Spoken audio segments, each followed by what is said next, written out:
Vamos a estar hablando, Pablo, de algunos otros temas también, como por ejemplo, ¿qué temas trajiste para ahora? Bueno, vamos a hacer referencia a algo que aparecía allí en los títulos, porque es el Día Mundial de la Donación de Sangre, y ahí había mucha, pero mucha preocupación porque habían bajado fuertemente las donaciones en medio de la pandemia, ¿no? Porque había el temor al contagio, porque los protocolos sanitarios hacían más complejo el acceso a determinados lugares donde se realizaban. Y uno de los elementos que se puso en juego en esta discusión es que hay que ampliar los lugares donde la gente puede donar sangre, ¿no? Sí. Que no sean los habituales, sobre todo porque, bueno, todavía seguimos en un contexto de pandemia que puede ser complejo en ese sentido. Sí, y me parece también trabajar en la incentivación, ¿no? Exacto. Porque hay poco trabajo en incentivar al donante, explicarlo, cuáles son las ventajas, para qué sirve.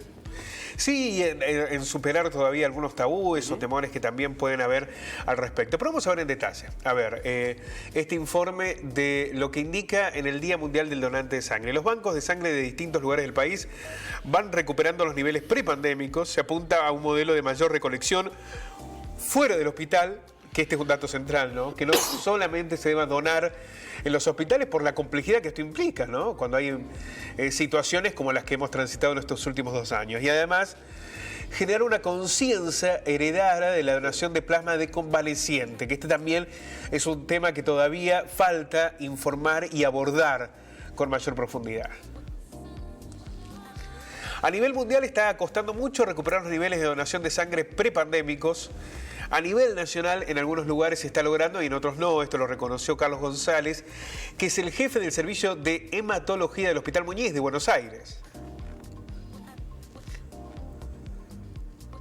Entre los desafíos que tienen hoy los bancos de sangre, expertos advierten sobre la necesidad de profundizar el cambio del modelo de donante, de reposición a donante voluntario. Claro. Es decir, no esperar cuando se hace esa convocatoria, donantes de sangre, porque hay un paciente en una situación compleja, sino que en lugar de esperar ese donante de reposición, concientizar sobre el donante voluntario, que en cualquier momento pueda ir a donar sangre con la importancia que esto tiene.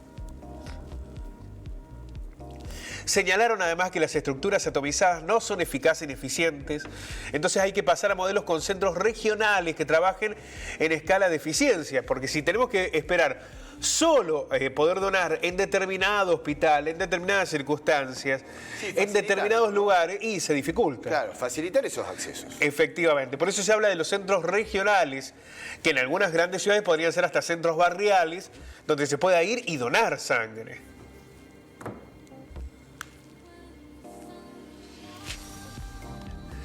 La directora del Instituto de Hemoterapia de la provincia de Buenos Aires, Laura González, indicó que si bien bajó un poco el stock porque hubo una nueva ola de COVID, hay que señalarlo también, la sociedad está más concientizada y hay más lugares para poder realizar las colectas. Bueno, esto parece ser la clave, ¿no? En Santa Fe se trabaja con el modelo de donación voluntaria y habitual. No se han observado dificultades durante la pandemia, entre otros factores porque la demanda de sangre disminuyó, que esto también debido al aislamiento social y obligatorio de los primeros meses. Es decir, bajó la cantidad de donantes, pero también bajó la demanda, ¿no? En Córdoba, en la prepandemia, promediaban cerca de 14.000 las donaciones de sangre anuales, cifras a las que se llegaba con el 20% de donantes voluntarios y el resto eran de reposición, de personas que donaban porque había algún paciente familiar o allegado. Bueno, en Córdoba y en Santa Fe se están alcanzando nuevamente estos niveles de donación de la prepandemia. Bueno, realmente un dato muy importante, muy significativo que tiene que ver con esto de la ampliación, ¿no? La posibilidad de ampliar los lugares y de seguir fomentando la donación de sangre, que es tan, pero tan importante los bancos de sangre, más allá de la reposición, que es el habitual pedido, ¿no? Claro. Cuando a uno le hace falta, necesitamos 10 dadores de sangre, eso es reposición, pero la donación voluntaria me parece que hay que seguir incentivándola y facilitándola con los distintos lugares también. Absolutamente. Bueno, es el 20%, ojalá se eleve ese porcentaje. Vamos a continuar con más.